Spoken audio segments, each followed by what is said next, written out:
Quem vai estar trazendo a palavra para nós, Maristela. Maristela anda por todo o Brasil falando do amor de Deus para as pessoas. É membro da nossa igreja aqui da IPC, e ela vai estar trazendo a palavra de Deus para nós nesse final de tarde, início de noite. Eu só gostaria de lembrar os amados irmãos que eu sempre falo que a palavra, ou ela é bênção para a sua vida, ou ela é juízo. Então, que a palavra de Deus, através da boca da Maristela, nessa tarde e noite, venha a ser bênção de Deus na sua vida. Vamos orar mais uma vez? Senhor, nosso Deus, nosso Pai, nós estamos aqui pedindo, Deus, para que o Senhor use a tua filha. Deus, abra os nossos corações, Deus, abra os nossos ouvidos, e que nós possamos, Deus, praticar o que o Senhor nos mandar nessa tarde e noite. Abençoe a tua filha, em nome de Jesus. Amém. Graças a Deus. Glória a Deus. A graça e a paz, Senhor Jesus, amada igreja. Amém. Graças a Deus. É uma alegria, mais uma vez, poder partilhar com os irmãos do Evangelho de Cristo. E vai fazer 3 anos, não, fez 3 anos, né? Fizeram 3 anos já que nós estamos aqui, eu e Alisson, essa família, muito felizes. Mas também tristes por não termos um tempo de qualidade para poder criar vínculos, né? Relacionamentos, isso é a saúde para nós. Mas temos cumprido uma missão de Deus nas nossas vidas, e a missão, mesmo que ela seja árdua, mas o melhor lugar para estar é no centro da vontade de Deus. Então o Senhor tem nos trazido consolo, refrigério, a saúde emocional, física e espiritual para conseguirmos. E hoje aqui cumprindo, né, esse convite com muita alegria, irmãos. Nesses 3 anos, algumas vezes eu estive partilhando com vocês um pouco do meu testemunho, mas eu tenho colocado como prioridade a palavra de Deus. Mas foi através do testemunho, né, foi através da história, né, que Ele gerou, permitiu na minha vida viver, que deu essa, que abriu, né, esse projeto para que pudéssemos entrar em todos os lugares que o Senhor tem nos enviado. Então, como uma regra, eu vou mais uma vez partilhar um vídeo com vocês. Ele é um resumo da minha história, né, que está contado num livro, o livro No Vale de Baca. É um livro que vai muito além de um câncer físico, muito além de um câncer. É um livro que tem sido instrumento de Deus, né, por onde Ele tem chegado, nas mãos de quem Ele tem alcançado. Então, eu quero partilhar com vocês um pouquinho dessa história, que é o cerne aí, o que Deus usou como estratégia também para nos colocar em igrejas que provavelmente não nos acolheria, trazendo e portando o Evangelho de Cristo, a mensagem da cruz. Então eu vejo como uma estratégia divina para que possamos entrar, nem que seja pela última vez, a primeira e última, né? Mas como em qualquer lugar, pode soltar, né? Como em qualquer lugar, como aqui também, eu estou à vontade para pregar como se fosse o último culto, como se fosse a última vez. O livro eu trouxe alguns exemplares, tá? Se os irmãos quiserem, quem não leu ainda, ou quiser reler, já estamos na 8ª tiragem ampliada da 3ª edição. Eu trouxe alguns exemplares para lá embaixo. Os irmãos ficam à vontade, é R$20. É uma oferta também missionária. Então ali começou, né, uma história, um câncer cerebral. Em 2004, quando veio o primeiro tumor, ele foi extirpado no Hospital Biocólio, Horizonte, nas mãos de um dos melhores neurocirurgiões. Só que ao acordar na UTI, eu estava com uma hemiplegia gravíssima, uma perda total de movimento de força. E segundo meu médico, era irreversível. E ao despedir dele, eu disse que eu andaria, eu tinha esperança de andar novamente. Aí eu falo que ele, a boca grande dele, pegou a minha mão, segurou e falou assim: você vai voltar aqui em 30 dias, Maristela, para uma revisão. Eu quero que você volte andando. Eu falei, em nome de Jesus, eu vou voltar andando. Ele sabia que isso seria impossível. Aos 12 dias na cadeira de rodas, Deus então, no domingo de manhã, na Santa Ceia, Ele usa um instrumento dele para dizer: filha, hoje eu estou te curando. Na tarde daquele domingo, eu comecei a dar os primeiros passos. Não mexia nada, meu lado esquerdo, eu sou canhota. E quando o Aros me passou da cadeira de rodas para o sofá, eu senti o lado esquerdo. Eu falei, amor, não me senta. E eu comecei a dar os primeiros passos. Estava muito feliz, irmãos, muito feliz. Já podia fazer muitas coisas sozinha. Eu fiquei totalmente dependente da ajuda, do auxílio da família, de amigas. Mas andando assim, mesmo voltando à profissão, mesmo voltando muitas coisas que eu fazia, mas eu quero lembrar vocês que a gente tem que ser grato a Deus por tudo, inclusive em poder ir no banheiro sozinha. Estava muito alegre por esse detalhe, eu podia ir no banheiro sozinha. Mas em 30 dias eu estava andando perfeitamente de salto alto. O médico me viu andando perfeitamente em 30 dias. Em nome do Senhor, glorifico. Houve a recidiva, o segundo tumor, ali aquele branco ali, extirpou os 2 buracos ali limpos, remissão da doença 1 ano e 11 meses. Depois veio o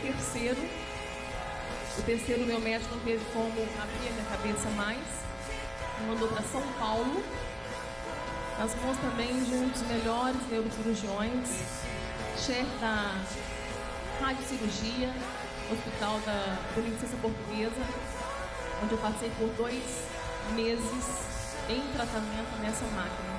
Foram 27 sessões, não para curar.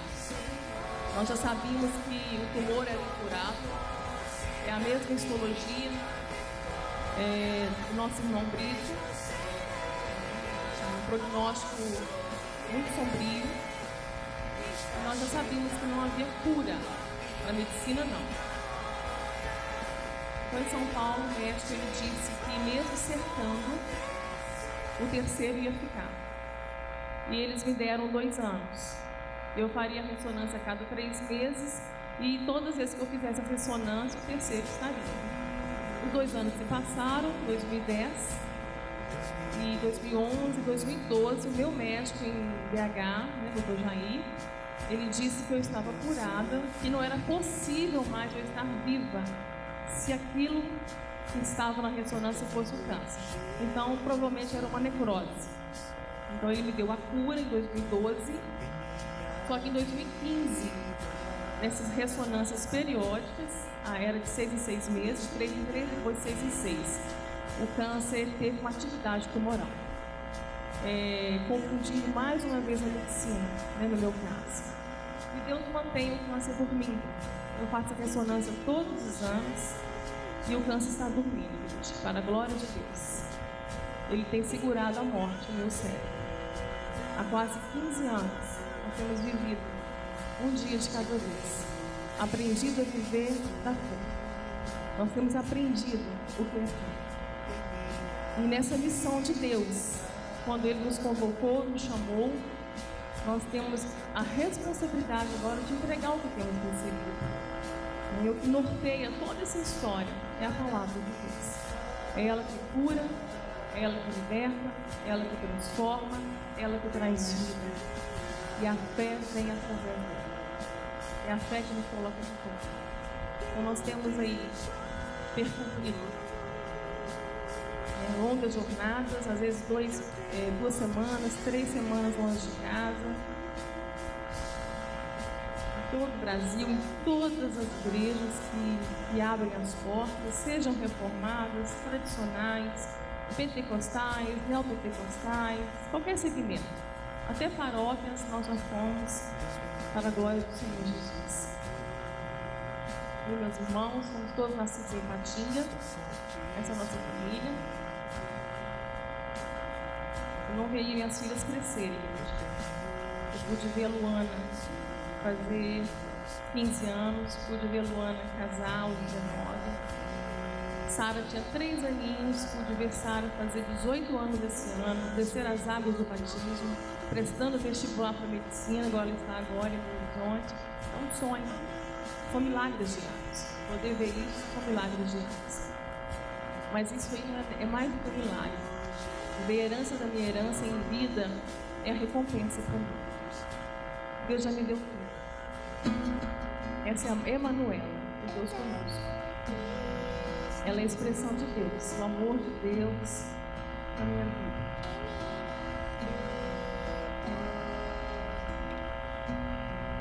Ela está com 1 ano e 7 meses. Isso é um testemunho, a vida dela é um testemunho. É assim que ela nos recebe. A vontade de chegar em casa é imensa. A verdade é que fora o Senhor tem nos anestesiado. Não ouvirei, mas viverei e contarei as obras do Senhor. Amém, queridos? Não vou passar as imagens, sabe? Nosso tempo é muito curto. Nós vamos remir o tempo, abrir o coração. A minha oração é para que Deus faça com cada um de nós o que fez com Lídia, lá em Atos. Aquela vendedora de púrpura, de tecido. Quando Paulo estava pregando, Deus abriu o coração de Lídia para que ela ficasse atenta à palavra. Até isso é o Senhor que tem que fazer por nós. É Ele que opera tudo em nós, tanto querer como efetuar.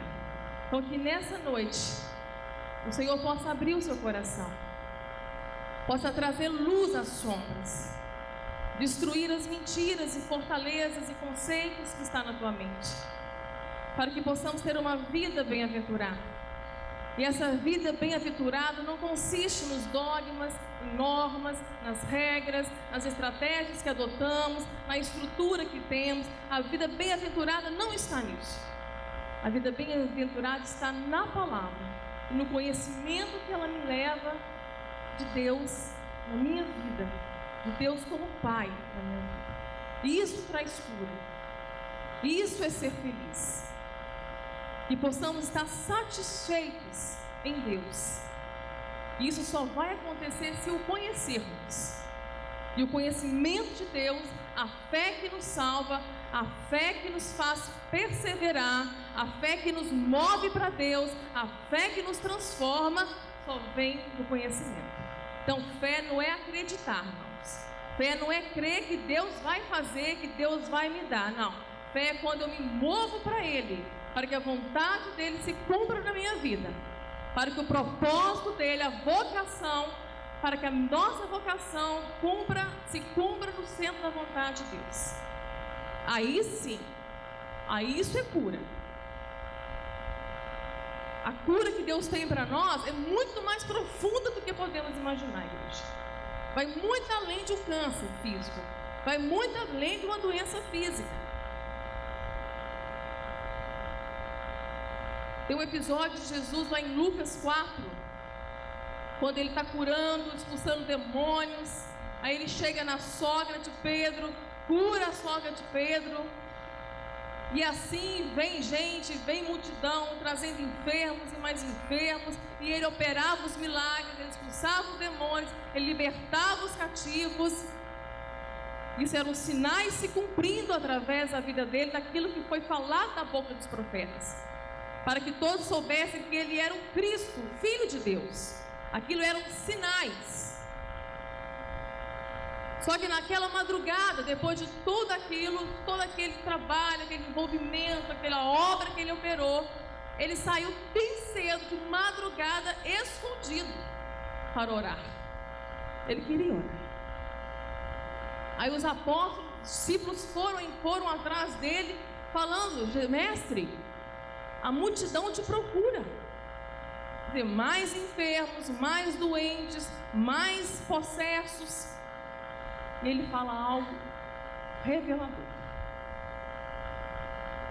eu preciso ir e pregar o Evangelho em todos os lugares, porque foi para isso que eu fui enviado. Nós estamos confundindo o poder de Deus com essas operações de milagres, de cura. Isso não é o poder de Deus, irmãos. Isso são sinais. Isso não é nada para Deus, na verdade.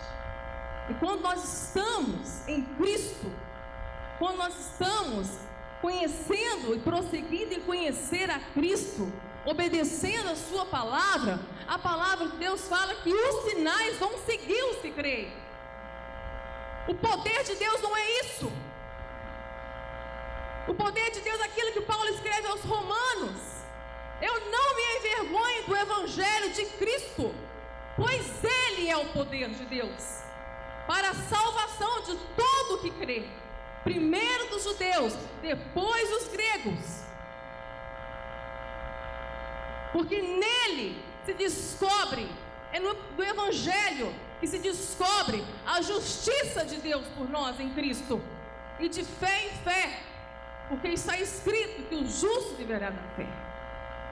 Uma vez agora, há pouco tempo, em uma das nossas viagens, a gente transitando de uma igreja para outra, pegamos um Uber e evangelizando dentro do Uber, o rapaz, motorista, falou assim, fez a seguinte pergunta, muito interessante a pergunta dele: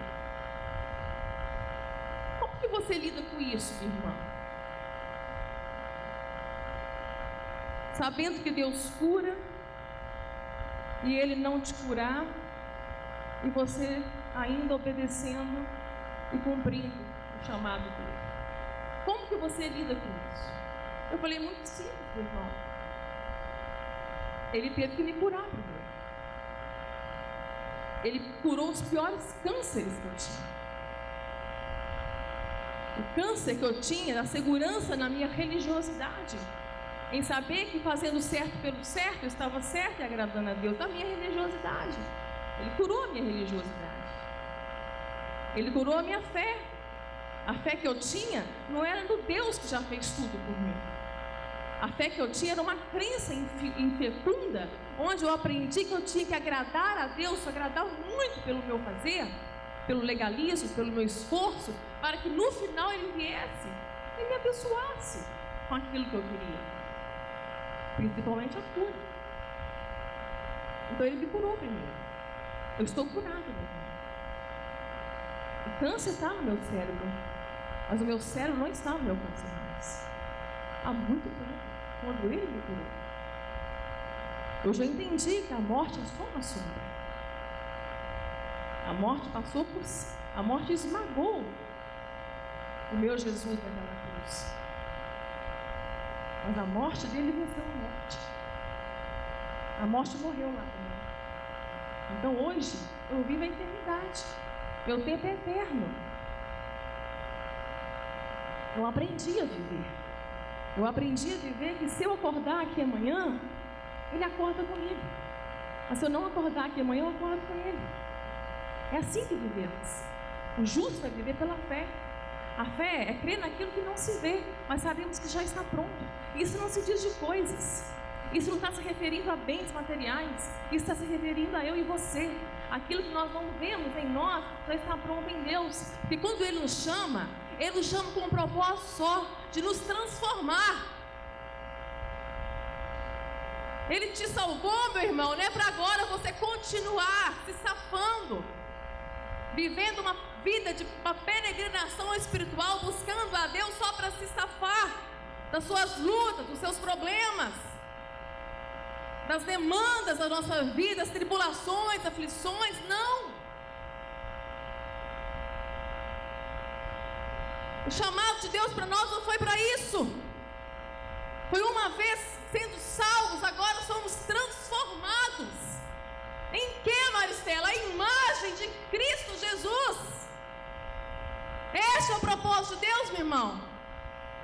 É muito comum perguntarem qual que é a missão de Deus na minha vida, qual que é a vontade de Deus na minha vida? Te tornar filho. Essa é a missão de Deus na sua vida, você ser filho e ser filha, aonde você estiver. Ser um filho de Deus, a imagem e semelhança dele, como Cristo. Ser Cristo na sua casa, ser Cristo no seu trabalho, ser oferta em qualquer lugar que você estiver. Esse é o propósito de Deus. Esse é o Evangelho de Cristo, minha igreja. Esse é o Evangelho.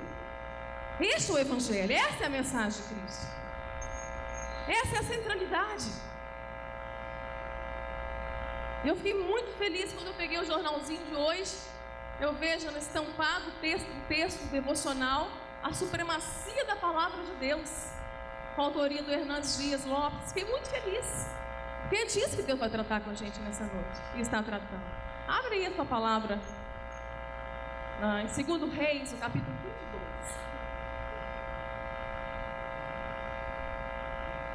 Guarda isso no seu coração. A cura que Deus quer na tua vida é muito mais profunda, vai muito além do âmbito natural e visível. A cura é eterna, é uma cura eterna, para você viver a vida agora, já plena e abundante, apesar de qualquer coisa, apesar de qualquer adversidade. É essa vida que o Senhor nos deu para viver.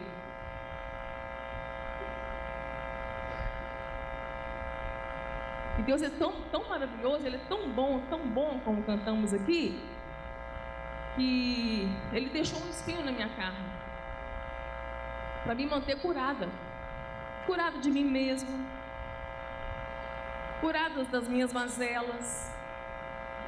A dor, o câncer, eu não vejo ele como mais sendo algo para a minha vida, já foi. O câncer foi um mecanismo de Deus para Ele me desconstruir, me curar.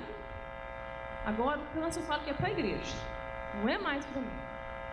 A igreja tem que lidar com esse barulho, e saber que o pior câncer, sendo no pior lugar, que é o caso aqui, não é o que Deus está importando. O pior câncer é o pecado. Ele está na alma. E a alma é eterna. A alma é eterna. Queridos, Deus cura tudo, viu? Ele continua sendo o mesmo. Deus não muda. Deus não muda.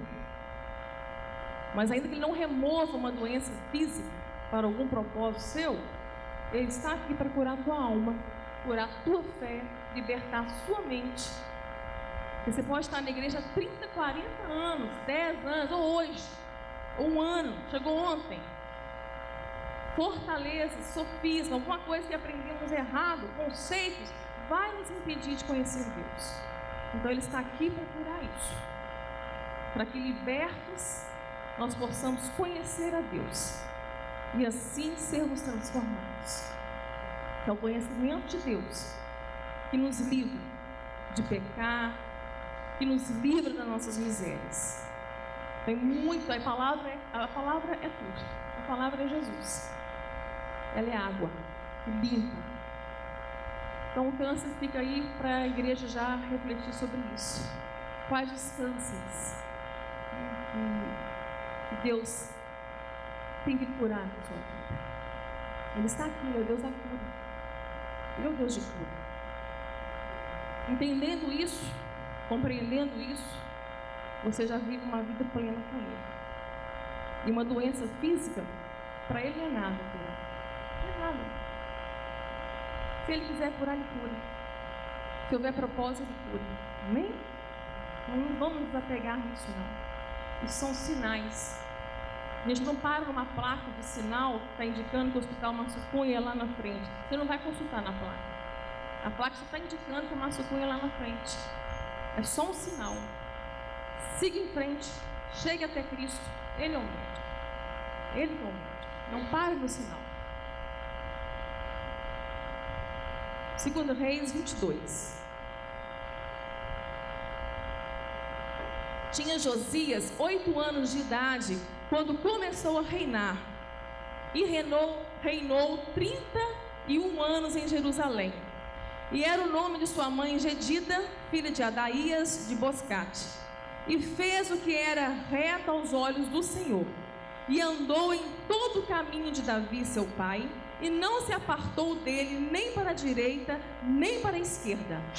Sucedeu, pois, que no ano 18º do rei Josias, o rei mandou o escrivão Safã, filho de Azalias, filho de Mesulão, à casa do Senhor, dizendo, eu vou soltar essa parte aqui, que ele está aqui orientando a questão dos gastos, dinheiro, do que seria feito na reforma do templo.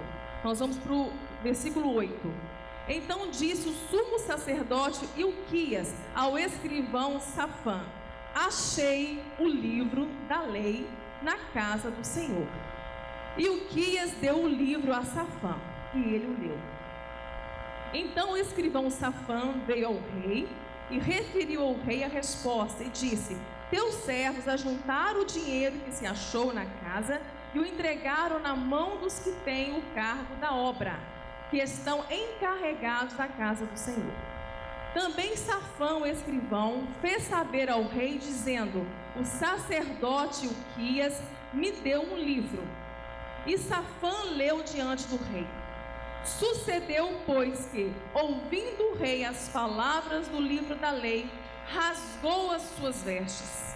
E o rei mandou a Ilquias, o sacerdote, a Icão, filho de Safã, a Aquibor, filho de Micaías, e a Safã, o escrivão, e a Asaías, o servo do rei, dizendo: ide e consultai ao Senhor por mim, e pelo povo, e por todo o Judá, acerca das palavras deste livro que se achou.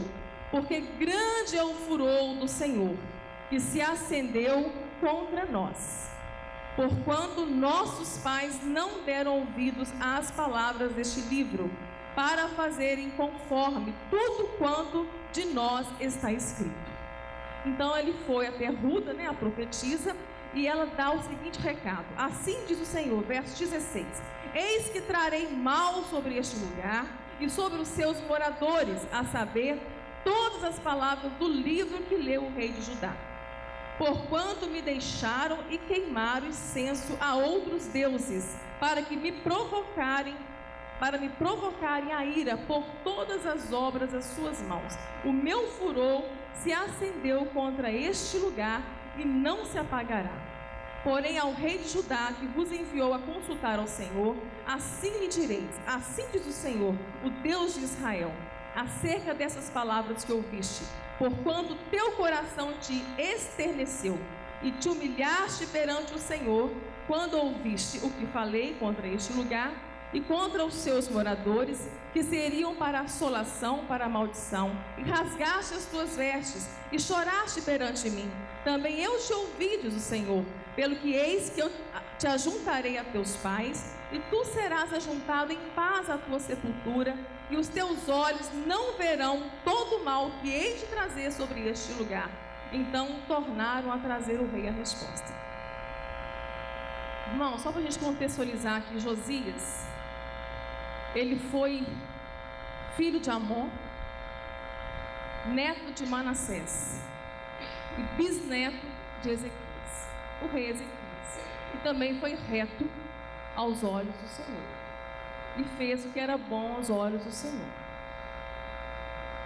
Quando o profeta Isaías vai até o rei Ezequias, ele estava doente, muito doente, e Deus manda o profeta dizer ao rei Ezequias que arrumasse a sua casa, colocasse a sua casa em ordem, porque chegou a hora dele partir, o Senhor iria levá-lo.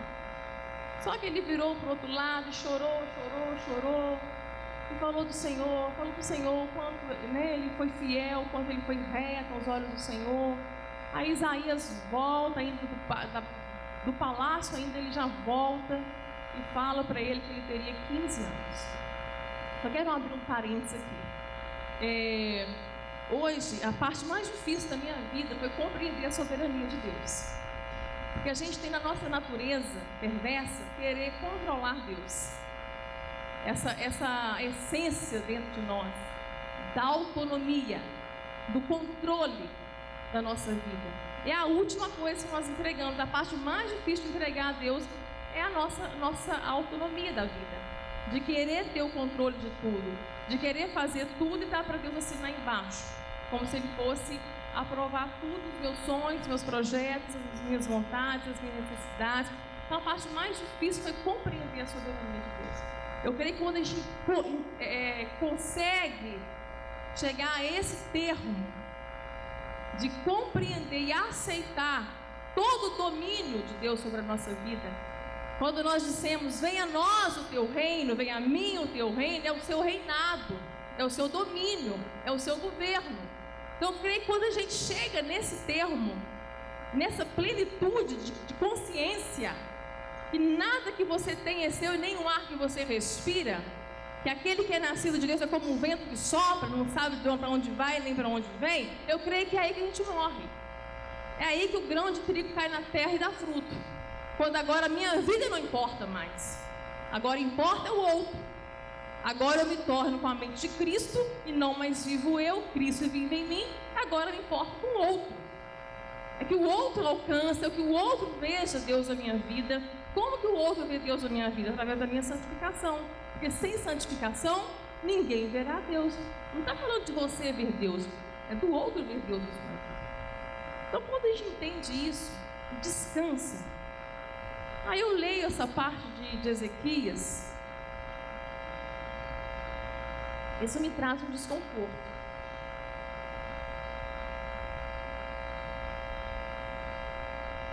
Ezequias não deveria ter feito essa oração. Ele deveria ter aceitado a vontade de Deus, de colocar a sua casa em ordem, porque essa foi a vontade de Deus para a vida dele. Deus permitiu, na sua vontade soberana, que ele vivesse mais 15 anos. É um privilégio, irmão, sabermos quando vamos partir. É muito importante que aprendamos a viver assim todos os dias. Viver hoje como se fosse a última vez mesmo. Um dia a gente vai acertar. E tem muita coisa para se colocar em ordem. E aquele rei teve esse privilégio de receber isso do Senhor, uma revelação do Senhor. Mas ele não quis. E foi nesses 15 anos, 3 anos depois, ele gerou Manassés, o pior rei do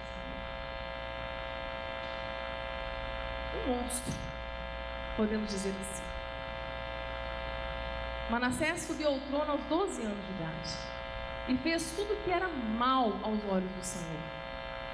Toda a reforma que o pai dele havia feito em Judá, Manassés desfez tudo. E mais, Deus fala que ele não fez só mal, ele fez muitíssimo mal. A causa de Judá ser levada a cativeiro para a Babilônia foi por causa de Manassés. Ainda que Josias tenha acertado, o furor de Deus, a ira de Deus, não foi removido. Manassés levantou altares por todos os lugares de Judá. Debaixo de cada árvore frondosa, ele fez um altar de idolatria. Trouxe adoração a Baal, a Balaíns, a companheira de Baal, a Zera.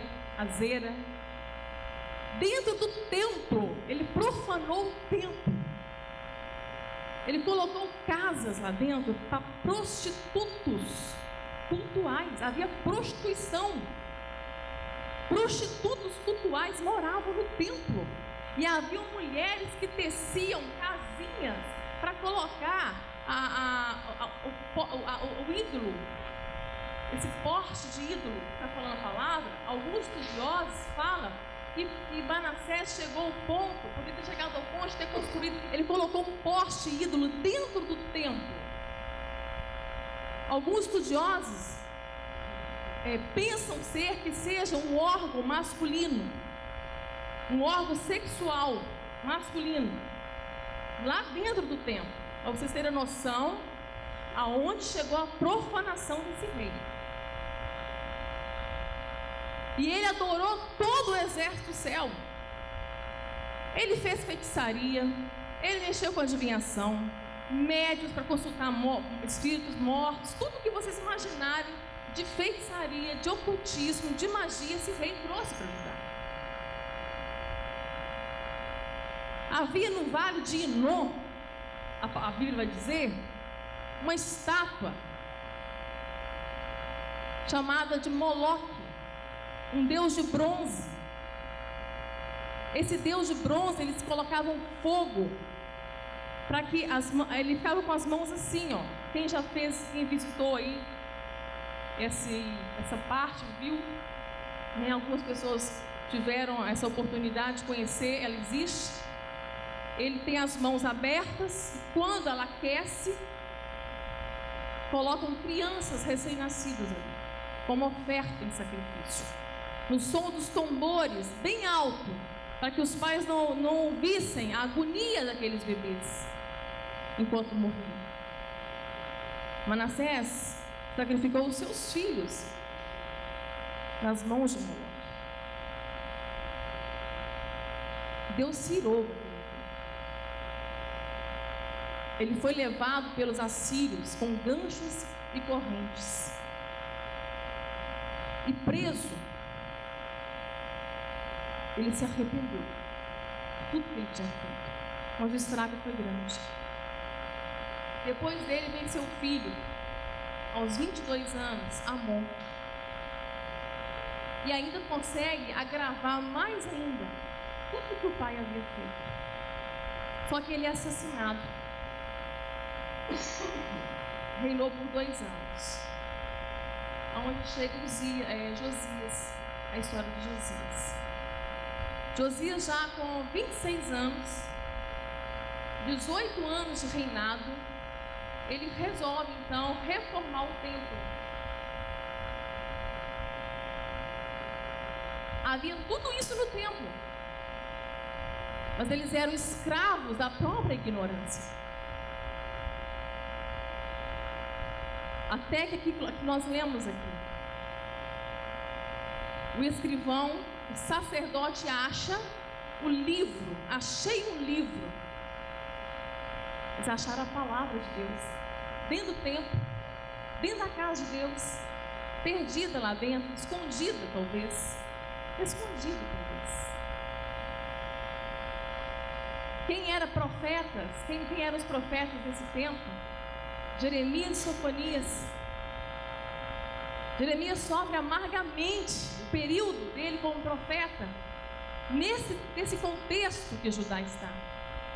Quantas vezes Jeremias abriu a boca, com o Senhor falando através dele, chamando aquele povo para arrependimento, e o povo endureceu o coração.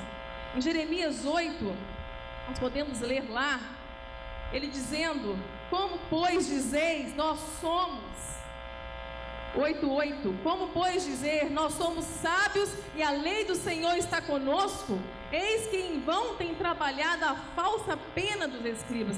Ainda eles tinham acesso à lei, ainda eles tinham acesso às escrituras, e Deus falava com aquele povo para trazer arrependimento, que eles arrependessem.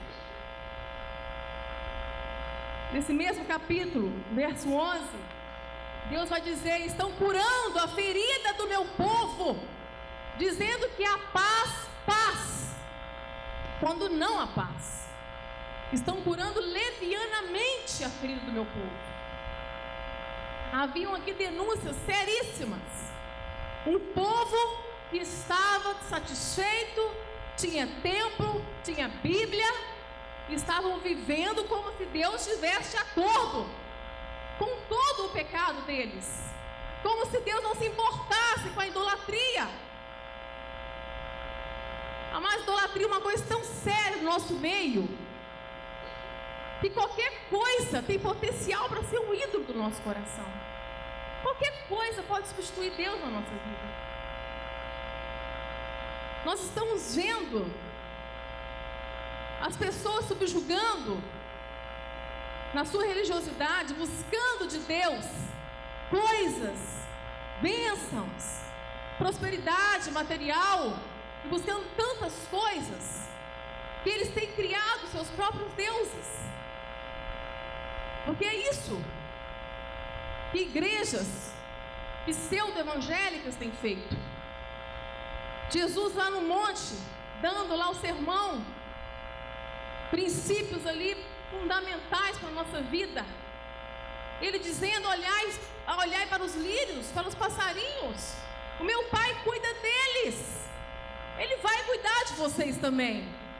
Busque primeiro o reino e a sua justiça, e as coisas que vos são necessárias Ele vos acrescentará, Ele vos dará.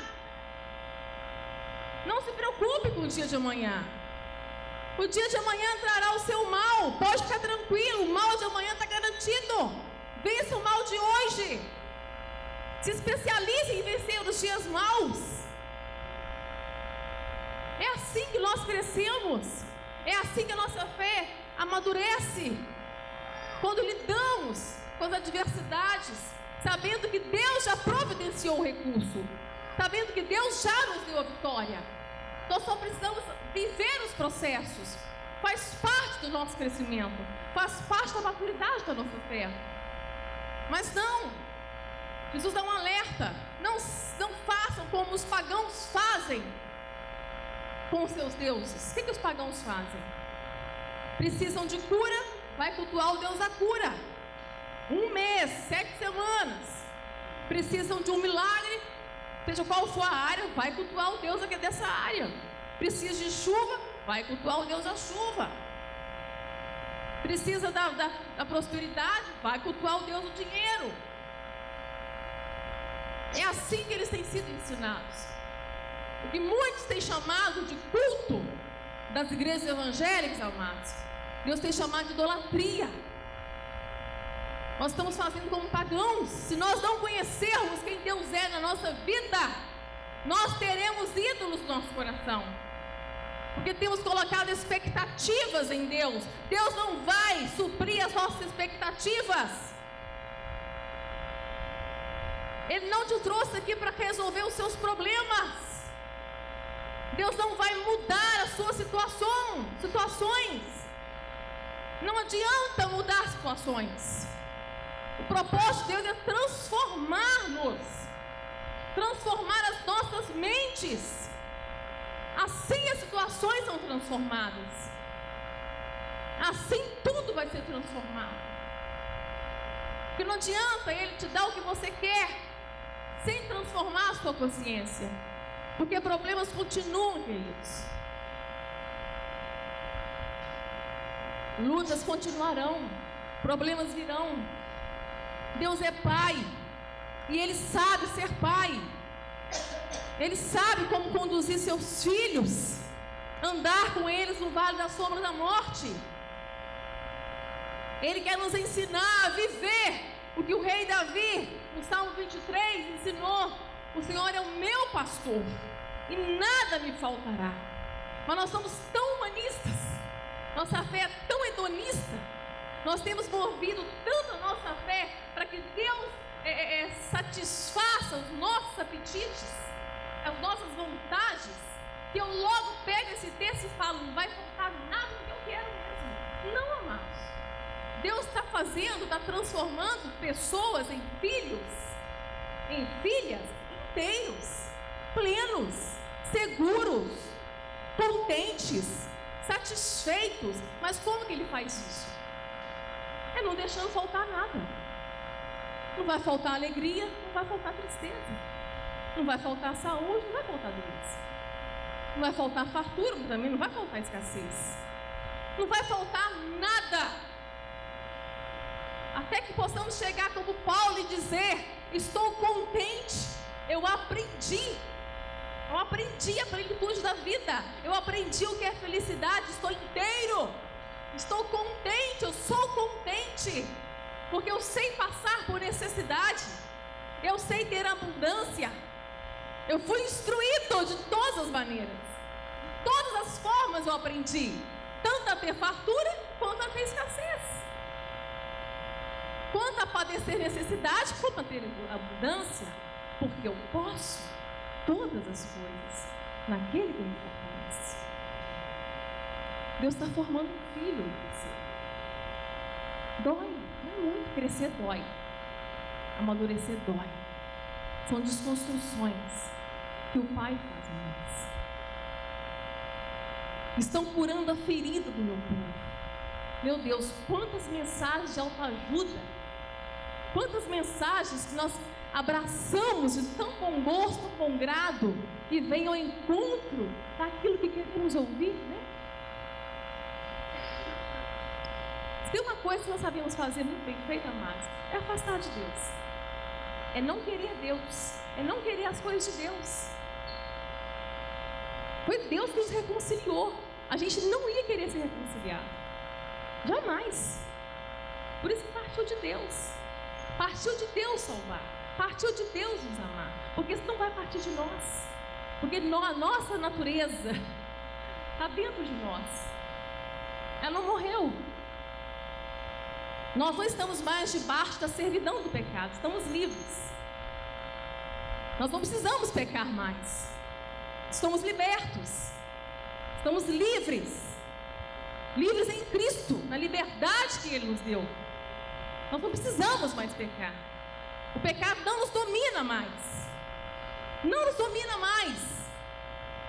Mas a nossa natureza pecaminosa está aqui. E atos pecaminosos na nossa vida todos os dias.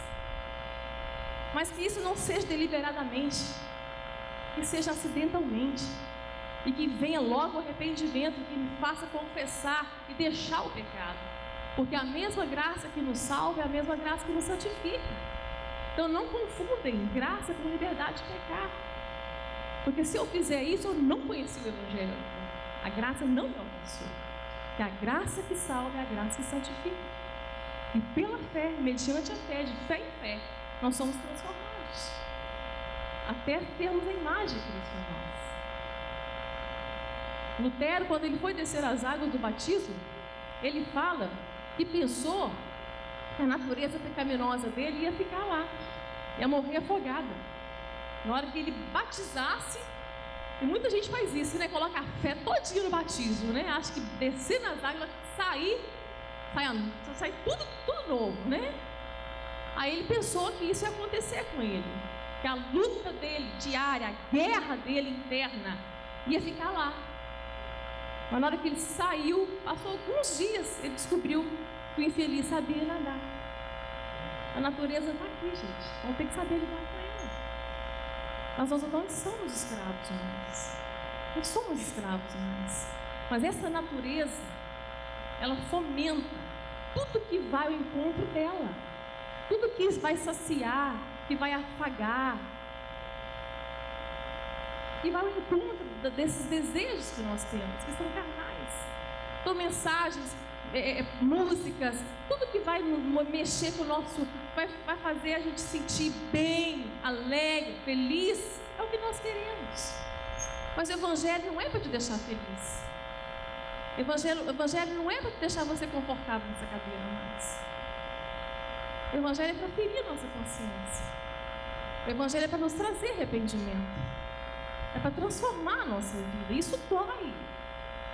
Porque a palavra é uma espada cortante de dois fios, como se fosse de dois fios, que vai até junta e medula, até a divisão da alma e espírito, e nos desnuda, tira as nossas máscaras. É como um martelo que esmiuça a penha. É isso que o Evangelho tem que fazer em nós. Tem que vir uma tristeza em nós, uma tristeza que vem do céu, como diz o apóstolo Paulo, uma tristeza que vem do céu, e vem a transformar a nossa mente, transformar a nossa consciência, examinar a nossa vida, examinar a fé que nós estamos vivendo. Por isso eu gosto de dar nome aos bois, porque nós estamos relativizando o pecado. O pecado tem se tornado subjetivo. Pecado é pecado. Adultério é pecado, queridos. Fornicação é pecado. Suborno é pecado. Pirataria, furto é pecado também. Pornografia, adultério é pecado. Contenda, mentira, inveja, ausência de perdão, mágoa, ressentimento, isso é pecado. Tudo isso nos separa de Deus, nos afasta de Deus, tira a alegria da nossa salvação. Mas pecado vai mais além ainda.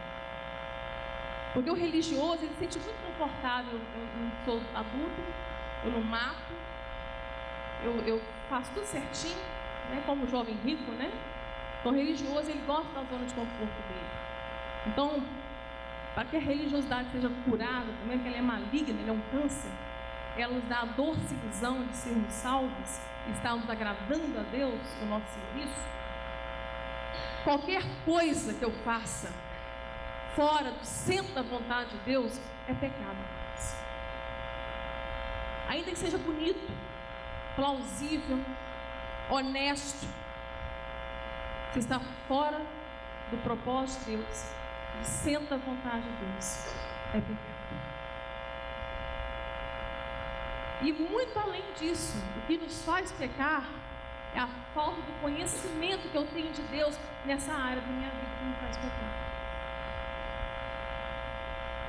Essa área que você está fracassando, essa área que você não consegue o domínio do Espírito Santo, controle, não consegue ter paz, é porque você não conhece Deus nessa área da sua vida.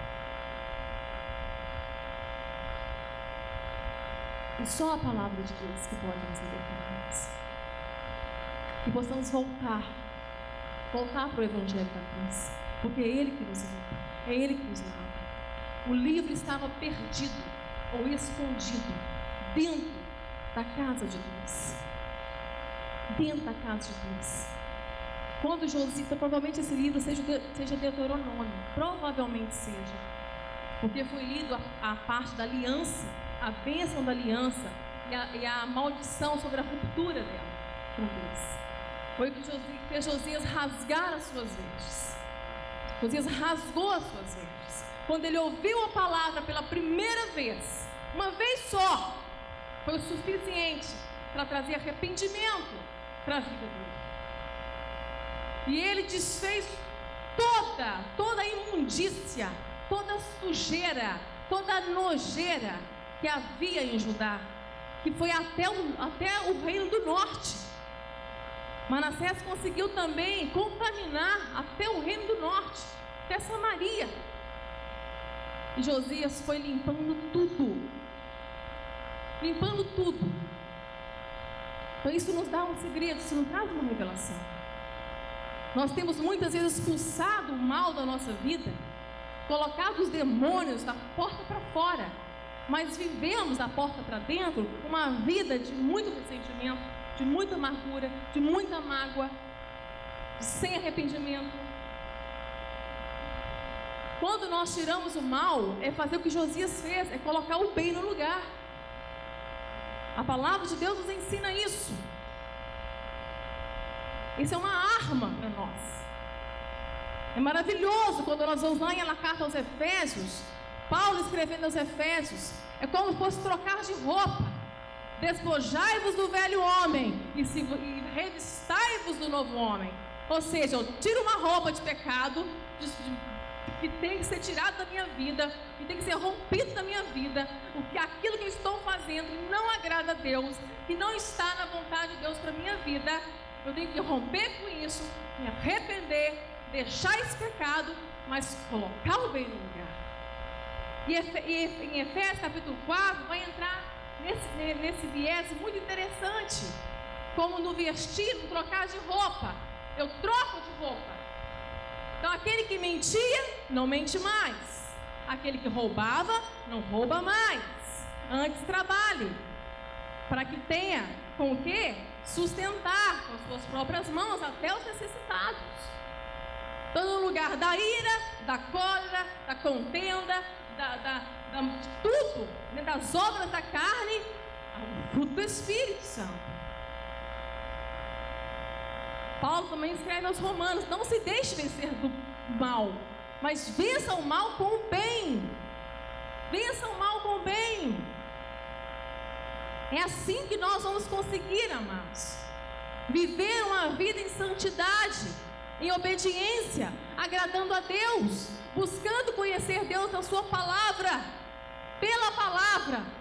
Não é ler a Bíblia somente, amados. Não adianta ter a Bíblia, como está aqui em Jeremias falando. Vocês acham que são sábios porque tem a Bíblia, tem a lei na mão de vocês? Falsa. É a vida de vocês. Não adianta ter a lei se a palavra de Deus não está no nosso coração. Não adianta ter a palavra se Deus não tem a palavra no nosso coração. Não adianta a despensa estar cheia se eu estou morrendo de fome. A Bíblia, a palavra de Deus, Jesus, Ele é o pão vivo que desceu do céu. Ele é a palavra. Se alimente dele. Ele é comida. O mal de nossas vidas é a fome que nós não saciamos com o pão vivo que desceu do céu. Essa é a comida. E nós estamos errando desde lá do primeiro de nós, desde Adão. Foi dada uma ordem naquele jardim, igreja. Foi dada uma ordem naquele jardim. E quando eu pergunto para os irmãos qual foi a ordem que Deus deu, a nossa tendência, por estarmos intoxicados, é prontamente dizer, não comendo fruto proibido, não é isso? Vem logo na nossa cabeça, não coma. Não, a ordem não foi essa. Deus deu uma ordem, coma de tudo, livremente. De tudo que eu dei a vocês, coma, se alimente, não fiquem com fome. Adão não obedeceu, provavelmente ele não obedeceu, porque a única lei que havia no jardim, o parágrafo único, se tornou a obsessão dele. Ele foi vencido ali pela lei.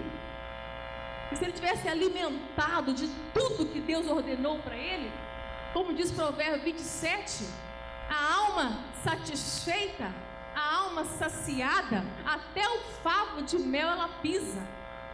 Mas a alma faminta, até o amargo se torna doce. A nossa alma só é satisfeita em Deus. Só é satisfeita em Deus.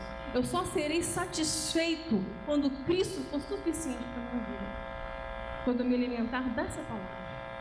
É por eu não alimentar, é por não comermos da comida que nos foi ordenada a comer. Quem comer desse pão nunca mais terá fome. Quem tomar dessa água nunca mais terá sede. É por não obedecermos, amados. É por não obedecermos que temos fracassado em várias áreas da minha vida. Porque se estivermos obedecendo, alimentando-nos da palavra, qualquer coisa que te ofereça, você vai desprezar, e você tem a palavra de Deus que te sustenta. Pode te oferecer tudo, você não troca a tua família, você não troca o teu cônjuge, você não troca teus filhos por nada, por nenhuma aventura, por nenhum prazer, porque você tem tudo. Aí a sua família se alimenta, os teus filhos também vão comer, aí a nossa família é curada, a nossa família é sarada. Josias termina todos esses atos aqui, celebrando uma Páscoa, antes nunca celebrada em Judá, desde a saída do povo do Egito.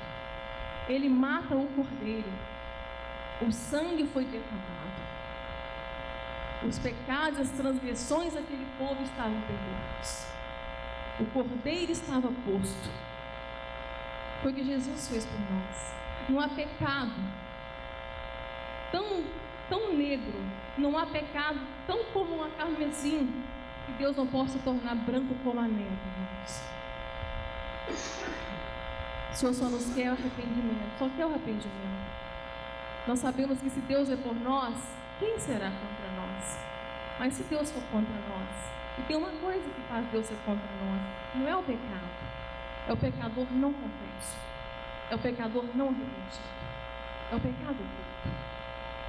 Que possamos fazer como esse povo, como Josias, que ouvir a palavra, nós possamos nos arrepender, não rasgando as vestes, rasgando o nosso coração diante do Senhor, e nos arrepender, e pedir perdão para os nossos, pedir perdão para quem nós ofendemos, e perdoar a todos, porque aquele que é curado, aquele que é inteiro em Cristo, ele perdoa, ele ama, porque ele está se tornando um Cristo. É isso que Deus está fazendo dele, um Cristo.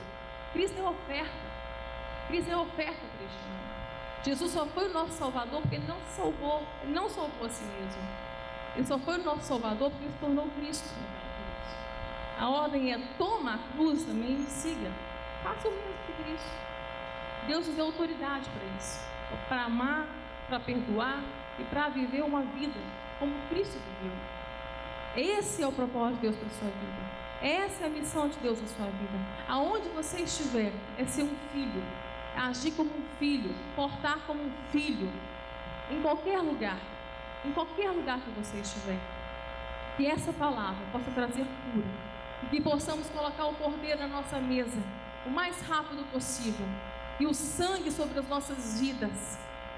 É por este sangue que nós somos libertos, é por este sangue que nós podemos entrar pelo vivo e novo caminho que foi aberto pelo seu sangue na cruz. Não desprezem isso, irmãos. Não desprezem essa palavra. o cordeiro à mesa, o sangue sobre nós. Dentro da nossa casa, o cordeiro governa. Mesmo que o anjo da morte passeie lá fora. Que possamos ser curados, em nome de Jesus. Essa é uma cura profunda, que só a palavra de Deus pode fazer por nós. Amém? Pai, muito obrigado, Deus, por este momento. Ó Deus, em nome de Jesus. Pai, nós sabemos que essa obra somente o Teu Espírito faz. Que venha arrependimento, Pai, na Tua casa. Em nome de Jesus, que haja transformação de vidas. Para que o mundo aqui fora, Senhor, as ruas, os bairros, possam ver em nós, como filhos e filhas, a Tua imagem e semelhança. Tem misericórdia de nós, Pai, porque sobre nós pesa muito maior a ira do Senhor, porque nós temos a palavra, nós temos acesso a ela, Senhor. Nós temos acesso a ela. Esse povo não tinha, Senhor. Nós estamos pior que Judá, Pai. Tem misericórdia da Tua igreja, tem misericórdia das nossas vidas, Senhor. Traga em nós, ó Pai, quebrantamento, Senhor. Traga em nós quebrantamento, Senhor. Nós não podemos ser os mesmos, ó Pai. Porque grande foi o que o Senhor fez por nós, grande é a Tua salvação. Obrigada, Pai. Cura famílias, casamentos aqui, relacionamentos de pais com filhos, filhos com pais, cônjuges. Em nome de Jesus, vai curando a Tua igreja, Senhor. Vai tratando, ó Pai, da alma, do espírito, em nome de Jesus, Pai. Cura as mentes. Ensina-nos a andar na Tua palavra. A Tua palavra é lâmpada para os nossos pés e luz para os nossos caminhos, Pai. Muito obrigado, Jesus. Muito obrigado. Amém, Jesus. Amém, igreja. Deus abençoe a vida de vocês.